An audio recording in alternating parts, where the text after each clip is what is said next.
The other day, you got a chance to hear from my good friend Jeb Blunt as he talked about how sales reps can take advantage of the new normal and to utilize virtual selling capabilities and platforms to be able to advance deals and to build strong relationships. But today, we're going to talk a little bit more about trust. How can you build trust with a prospect in these remote working conditions? You understand some of the fundamentals. You have a Zoom account, but are you really connecting with your buyer? And on today's episode, Russell Wurth is going to tell us how we can do just that.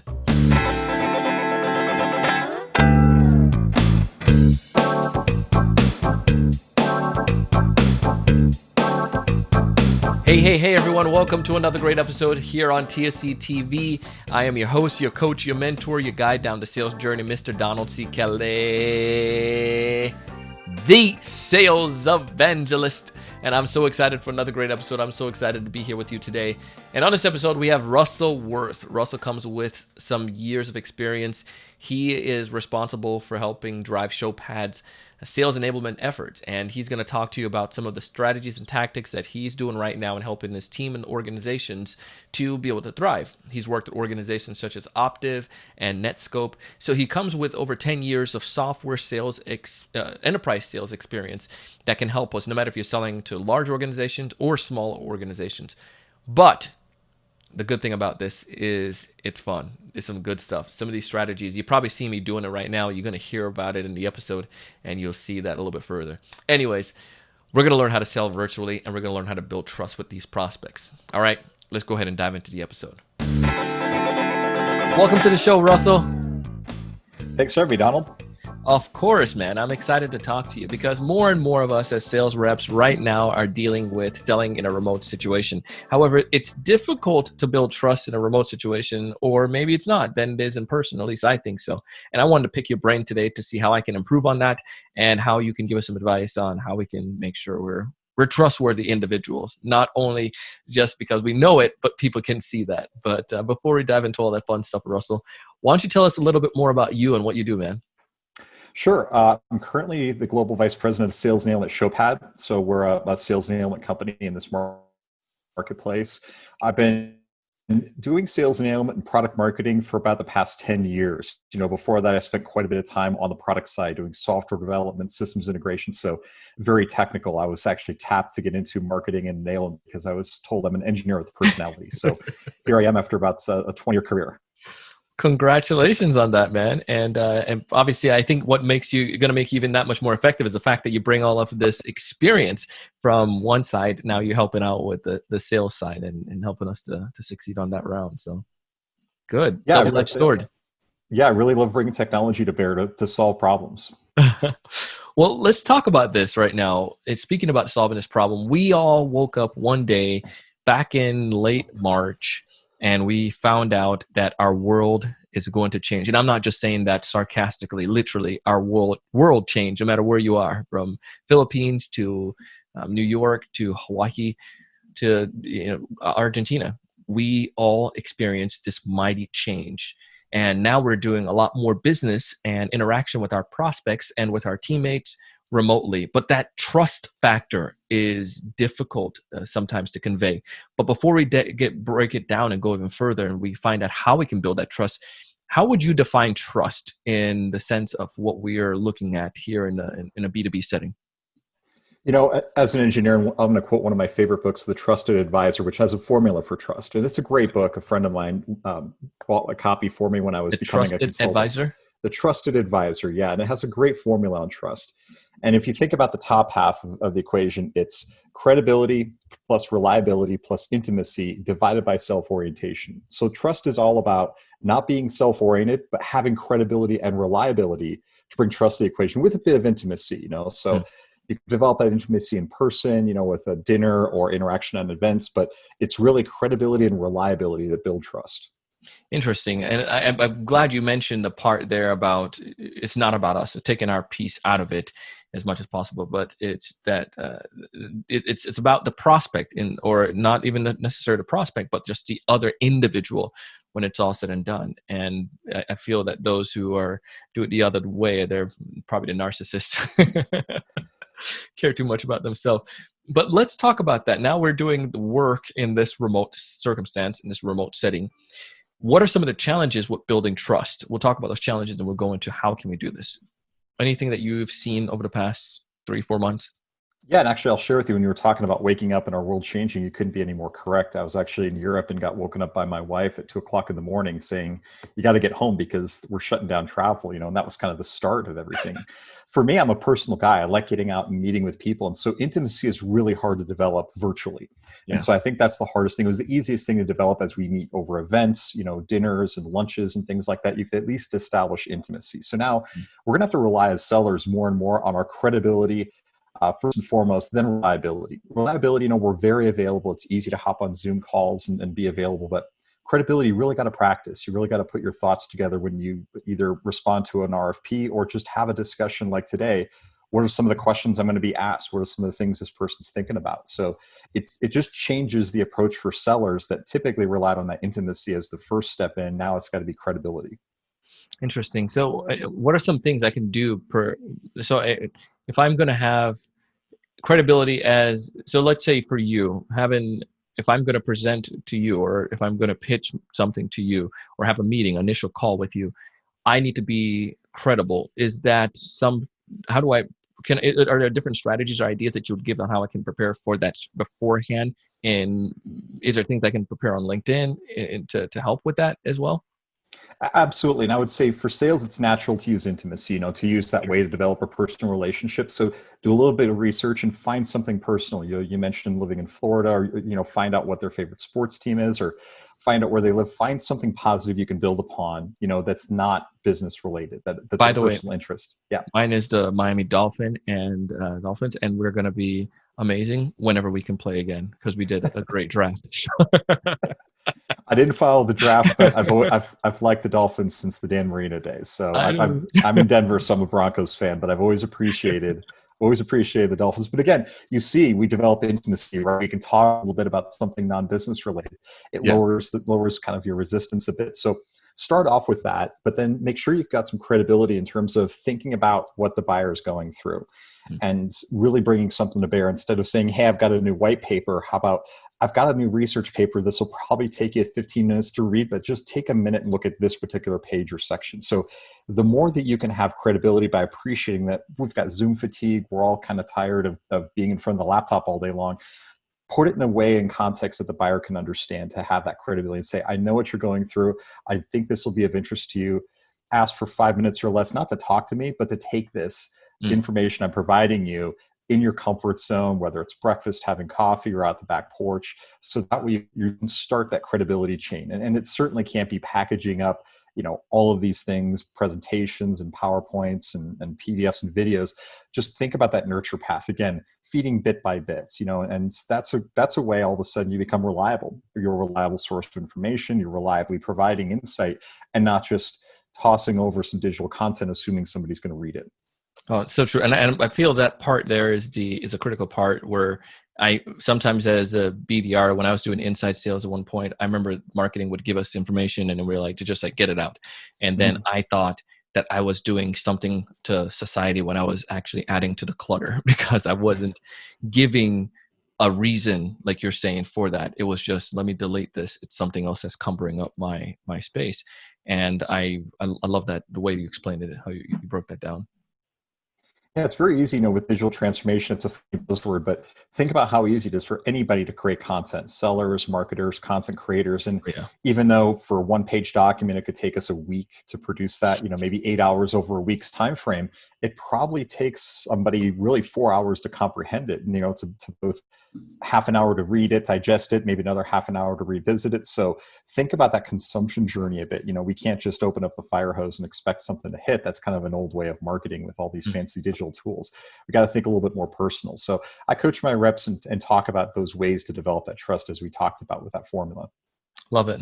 So we talked about being that reliability and being credible. What else can we do to make sure we establish trust right now? Yeah, I really think on top of that trusted advisor approach, I think just be your authentic self. I think with social media, it's so easy. for people to kind of uncover, who you are and what you're about. So be transparent, be the best person you can be. I follow a lot of people on LinkedIn, and I find the people that are most transparent about really wanting to solve problems and not pitch a product is the best thing you can do. It shows that you're authentic. It shows you care. It's a lot of the emotional IQ. They don't teach us this in school. I went to engineering school and then business school. They never taught us about emotional IQ and emotional intelligence. So these are things that we've had to develop, really being able to be empathetic towards people and some of their challenges. Yeah, the emotional part, I just, again, you're going back to what you're saying with it.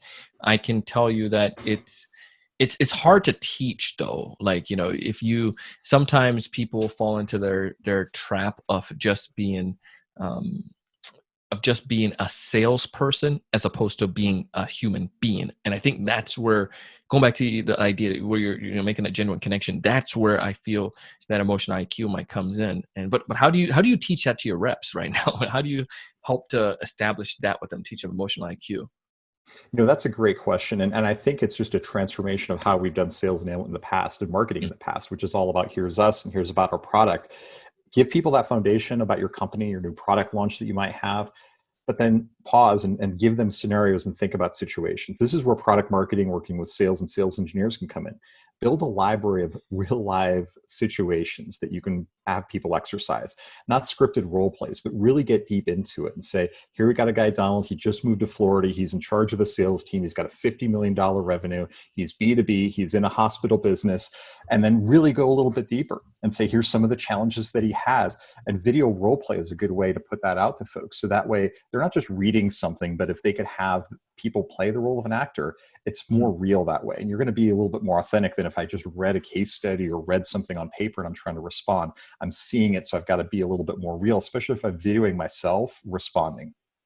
I would go 100% with you on that one to agree. Like when I did door-to-door security sales, and one of the things the product development team for us did was they provided a script, but I can tell you I probably read the thing like little, but what made the biggest difference was they gave us like it was back in like, I want to say early 2000s, and they had some DVDs. But when we did those DVDs, I was able to watch and I was able to see what was going on. I was able to see the real life examples, and I was able to even record some, like you're saying, record myself and see how I sound and if that made sense compared to what they were showing as the most effective ways to do the approach. And I made it Donald too. I couldn't just follow there's one of the top sellers in the company that they use for the training video, but I couldn't just follow him. I had to use my own scent. And I think that's where kind of making that full loop where it comes back to the authenticity and being very authentic and being genuine when it comes to making that connection. Donald, you brought something up interesting that reminded me when prior company I worked at with our worldwide head of sales, he said, Russell, you got to make it your own, with regards to anything, whether you're in marketing, whether it's sales or sales. There can be scripts, but really these are guidelines. These are things to think about in practice. It's not unlike golf. And I tell people that golf, I got to enable a universal or worldwide sales team. So I got to come up with things that are applicable to the entire world. And everybody knows golf, but how do you learn golf? Somebody hands you a club, maybe you've read a book and you've seen it on TV, but until you really think about and focusing on just one or two things and get out there and practice and then play the game and have somebody tell you about different ways to improve, that's really what selling is about. And these tools that come about with video-based role play, video-based selling can help you be the best Donald you can be. Oh yeah, and by the way, down here at Florida with the golfing game, people like me, I need to go out multiple times, man. No, I'm with you. I don't get out nearly enough, but I enjoy the game. It's fantastic, but yeah, I'm probably right there in that camp with you. I'm good enough to be dangerous, but not nearly as good as some of these others. Shoot, when you come down here, we'll have fun then. Next time you're in Florida, and when we can go and play, we can go to the golf course right now. They're open, but we'll play. Got to watch out for the gators down there. If golf wants down there before, that is really crazy. And that's the thing about sales. You got to be prepared for objection handling. You never know. You're there, you're going to chip, you're about 150 feet away and all of a sudden an alligator comes across. It's not unlike sales. It's like, I got this deal done. Procurement comes out of nowhere and says, I need new terms, I need new pricing, or security needs to look at the solution. So there's a lot of stories I tell around golf because I think just about everybody can relate. Oh yeah, for sure. And especially as a sales rep, I think in Florida, I guess we're used to those objections right now, right? we see those alligators every once in a while. Not every day when you go out, but every once in a while you can't see an alligator. And I tell people, if you're in Florida and there's a body of water, there's a probability there's an alligator in it. Have I had those experiences often? No, but you just got to be careful. Exactly. But they're afraid of you too, so. Exactly. Socially distancing, maybe that's where that came from. Keep about 6 or 8 feet away. So true, man. All right, so we talked about some of these things there. Anything else that you would share when it comes towards helping us to build trust in these remote circumstances, remote scenarios or settings?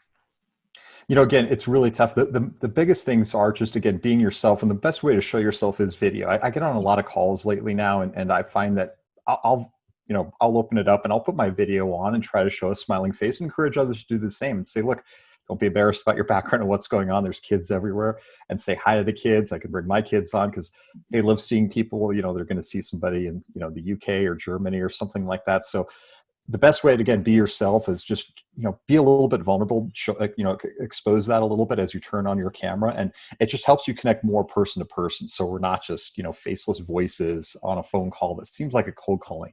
You were BDR back in the day. I'm sure that was really, really tough because it really is smile and dial. You're trying to get across that energy and empathy, but boy, nothing does it like video, right? Just seeing somebody smiling, and you want to replicate that. People will want to replicate that, a nodding head, some kind of visual cue. So the more you can use video, and I try to, you can see I'm showing my hands, show that I'm really into the conversation. One other tip I've got as we're kind of talking on building trust is to show people I'm really into it. Both my hands are here. I'm not multitasking. I'm not doing something with my mouse or on Twitter or anything like that. So the more you can show people how you're invested in the conversation, I think they'll return in kind. This is a really good one where so there's a lot in there, but the idea of, I'm putting my hands now, but the idea of visual, of doing I do go on Zoom meetings, and we had a conversation yesterday with an organization I work with, and one of the things that we talked about was just that. Like, sometimes you go into these meetings, there's reoccurring meetings, and people are just, they don't want to show themselves. And it's kind of like, well, I look bad on video. I'm like, if you think you're going to look bad on video, it's not the same. It's not like video make you look bad. It's the same way you look in real life anyways. Just if you smile on video, and 99% of the time, you're the one just being overcritical of yourself. So, but be human. And going back to the idea of vulnerability, I had a call this morning. This guy was in South Africa, and he told me that he was having this meeting. We just went for a 2-hour meeting. And guess where the only place in his house where he could have this quiet place, because he has 14 individuals in his house. Where was that quiet place? Has to be the closet. It was the bathroom, not even a closet. Oh. And we had no clue because he had this backdrop behind him, and he was sitting there. And then afterwards, meeting was done and people left. He was like, yeah, Donald. So yeah, I'm actually asking what my setup was like, and explained to him, this is my home office. And then he said, yeah, this is actually in the bathroom. And then the kids came because his daughter was crawling up to, coming to the door. And then the other daughter came, and then his wife came to get them. And then she was like, hey, meet the family while you're at it. And I met his family, and it felt so cool. I got a chance to know Greg on such a deeper level. And I got a chance to really see his family. And I didn't think any less of him because he's in the bathroom or anything like that. And I think that comes into our mindset. We might think, well, I have to give off this facade that it's good, and I have makeup on every single day. Come on, no, just be human, be vulnerable. And I'm not saying go on there look like you came from out cleaning the dishes, but you can come and look just a human being, because we know you're home. We know you have kids, and it's the world we're in. And I think that makes those authentic conversations. Sometimes I like to hear a dog barking. So I'm like, please, if I make your dog bark or something, it just shows that you're really home and you're really human. Donald, and that's that intimacy we talked about with the trusted advisor in the book and the form. That's the thing that I find surprising with COVID that we haven't all realized, is that we are everybody worldwide in this situation. Like, it's everybody. They've got the barking dogs, the noisy cats, the gerbil that's on the hamster wheel squeaking too loud. I had somebody that was doing that. So there's always these situations. You never know what you're going to come up with, but we can all relate because we're all in that similar situation. So no, it's wonderful. And I think that's the thing, if you're in sales trying to develop trust, just that acknowledgement. Hey, I get it. We're doing the same thing. Here's where my challenges are similar. How do you overcome it? Sharing some tips. I really think that's a great way to build trust. And I feel then it allows both people to put their guards down, so to speak, right? Especially if I'm talking to a prospect for the first time. And I know that this person is a CEO of a major organization, but she is still talking about her kids knocking on the door. I'm like, so the CEO of this major company still has, it just kind of shows, well, yeah, darn, there's my kids too. And it just allows for, now that we got that out of the way, let's talk as more of friends. I had another interview today, and the gentleman was talking about how sometimes as sales reps, we tend to think that somebody higher in authority has to be more important when those individuals just human beings as well. No, that's absolutely right. And, it is great that we can kind of see that human side of us all, because that's, at the end of the day, that's all we're trying to do, working for businesses, trying to solve problems and being human along the way. Yeah. So along those lines, there's another gentleman that he told me that I was doing a video training, and he was like, if you don't mind, do it at your kitchen table. It's because everyone is going through the time right now in COVID. And he's like, you can do it at the kitchen room table and send us the video when you're done, because that just again shows the authenticity of because that's where all my sales reps are. They're all sitting here in their kitchen or office, home office, doing stuff. So make it genuine, make it authentic. I try to do that with my team calls. I encourage people in the morning team call, and we catch up, just find your comfortable spot. This isn't about, putting work together. Bring it up on your phone or tablet if you need to, find the coffee table or your patio, something like that. Yeah. Be where you are. How can we transfer this now when we do eventually get back? I know we're going to still have some level of virtual meetings, just to some degree, but how do we still bring those authentic situation? Do we need to abandon the whole idea of me being home and barking dog? Or when I go back into the business setting, do I have to be business Donald? How can we do that? I don't think a lot changes. We start getting back person to person. I think it makes it more richer, the conversations that we do have, and that appreciation. I know I do, that in the limited times I've been able to see somebody recently when they relax some restrictions. It just helps us appreciate that time all the more. And one of those other tips I encourage people is time management for calls. I actually set this up on my Google Calendar. End all my calls 10 minutes before the hour. And I really push hard to say, look, there's a lot we can cover, but this isn't a basketball game where we're trying to hold the ball for a last second shot here. If we recognize that we can't wrap something up in 60 minutes, let's pause. Let's table that for another discussion. As sellers, that's a really powerful technique. Leave them wanting more. Everybody always wants more, but you don't want to feel rushed. So if you kind of drop some things off and realize, boy, there's 5 other topics we've got to cover, just say, look, it's 10 minutes before the end here. I'm sure we all need a break, especially if it's been an hour. Let's end early, but let's make a commitment now, open each other's calendars, find another time in the future and continue the conversation rather than try to rush everything in that last few minutes that you have, when really people just, again, back to being human, they just need a break. So I think some techniques like that hopefully translate back into more in-person interactions. The great thing about that too, or the good and the bad, because we have these virtual meetings. I mean, I think I just continent hopped. I went from South Africa this morning to Ireland to now Denver. And if you don't have those back-to-back spaces, if you don't have just a 10-minute breather, I run downstairs and I see we have a 10, 11-month-old kid, and I just pick him up and play with him for a second and get a drink, and then I'll come back upstairs. But it gives me that moment to reset and then to recalibrate and come back into another meeting. And I think it's a smart way to do it, because otherwise you can just go straight having those Zoom calls, and it's just not wise. It's not in the real life. You don't necessarily have those. You have to walk the conference room or get up and take a pee break. So why not do the same thing here in the virtual setting? So that's right. Especially if I'm selling to you, I'm like, okay, Don, let's end 5 minutes early so you can go spend time with your child and maybe just think a little bit about what we said, just to, level set, get a palate cleanser, as it were, when they kind of, you need that when you're eating sushi, they bring the ginger by to cleanse your palate. We need those little buffer times to cleanse the palate between meetings. Shoot, there you go, man. Well, if there's one major piece of advice around building trust, and speaking about this, we're coming to the end of our conversation.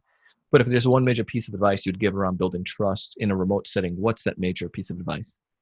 I'd probably say you're only as good as the people that are going to vouch for you. And one thing about this new digital world we're working in, it's very easy for people to digitally vouch for you, whether it's on LinkedIn or references. So it's great when you and I talk, but if I'm trying to sell you something, I'm like, look, don't take my word for it. I'm here talking about the Broncos or whatever. You're kind of thinking about it suspiciously. Look at my credentials. Look at other people that I've talked to, both personal credentials and company credentials. So I would suggest build that portfolio, use this time, build some of those relationships and reestablish those networks of folks, because that's really who we're turning to now. We need to get business done. It's digitally. I open up my digital Rolodex constantly with people that's, we're constantly brokering favors for each other. Hey, introduce me to this person or that person. Can we at least talk about where we've had success before, solving problems in the past? So it's a very, very powerful way to build trust. I love it, man. Well, if folks out there want to get a chance to connect with you, want to learn about the great things that you're doing, Russell, and your team. Well, before that, why don't you give us if it's okay, if you would like to give us a little explanation about the product that you guys offer, about your company. Yeah, so Showpad's unique in that we provide a complete platform for sales and marketers to really enable their sales teams in the 21st century. So, combining content management with what we call Coach, which is an e-learning management specifically designed for sales. I've been with the company 3 months, but I've been a customer for about 7 years, and it's unlike anything I've ever seen, especially working in cybersecurity where we were constantly changing messaging. Showpad could keep up with that. So it's a great solution for sales enablement, for marketing, really enabling sales teams to be knowledgeable about the products, who to target, how to target them, and constantly exercise that with their managers. Well, great. We'll put a link down in the show notes. And if you're watching this on TSE TV on YouTube, just go ahead and check out the information down below and make sure to hit subscribe so you can get notified whenever we have amazing guests like Russell come back. Russell, if folks want to get in touch with you, what's the best way for them to go about doing so? LinkedIn, that's where I'm active. That's a social network you can find me. So Russell Wurth, one of the few guys there with that name. So pretty easy to find. And yeah, Donald, thanks for the time. I love that shirt. I'll have to find a way to get one of those. That's pretty cool. Yeah, we'll make sure we get one for you when we do we're doing a reorder of, and we're going to get a gray one as well. So I'll put you down on the list. I love the blue, man. It goes with the Broncos. Deal. Thanks, man. I appreciate you. You bet. Thank you, Donald. That was Mr. Russell Wurth. And if you want to find out how much he's worth, just kidding, all the great stuff that he's doing, all the great information and strategies and ideas he's sharing, make sure to go ahead and scroll down below. If you're watching this on TSE TV, if you're listening to this podcast, just click on the cover art and you'll see a bunch of the information in our show notes. You'll see links that go back to Russell and his website and his organization and some of the great things that he's doing with Showpad, as well as his experience with sales enablement. Tons of wisdom. I highly encourage you to take the time to connect with brother here on LinkedIn, as well as find all the details in the show notes about some of our sponsors. I talked to you guys about this podcast that I'm executive producing. A part of the Sales Podcast Network is called Interrupt. And the idea here is how a lot of women leaders right now in society feel that one of the big things that they hate is being interrupted all the time in corporate. It's like they're not by their male counterparts. And it's one of the biggest pet peeve. If you look at podcasts, that's one of the titles that came up. Interrupt. So it's spelled INTHERUPT. Interrupt. And it also ties back to how women are interrupting the status quo right now, taking advantage of opportunity, getting their seat at the table. And we want to make sure we can do as much as we can to help. And if you are a woman leader, you should check out that podcast. If you're a male leader, you should check out the podcast. If you're an individual, want to learn how you can make sure you're helping women and being an asset and helping some of your colleagues to thrive and to succeed, even if you're not female. Listen, check out that podcast. You can find all the details and be one of the first to subscribe and get notified by going to salespodcastnetwork.com/interrupt. That's INTHERUPT. INTHERUPT. I share stuff like this. I bring on folks like my good friend Russell because I want you to succeed. I want you to find more of those ideal customers. I want you to know what to say when you actually meet with them. I want you to build a trust. I want you to close more deals. But most importantly, I want to challenge you to go out each and every single day and do big things. Thanks for watching. Hey, thanks so much for taking the time to watch this video today. If you enjoyed the content, I ask you to go ahead and hit that like button, that thumbs up in the bottom right-hand corner. Also, to make sure to subscribe if you haven't done so already. This way, we'll keep you up to date with all the latest sales strategies, latest tools, and things that are going to help you to not only find more prospects, but to close more deals. Thanks so much.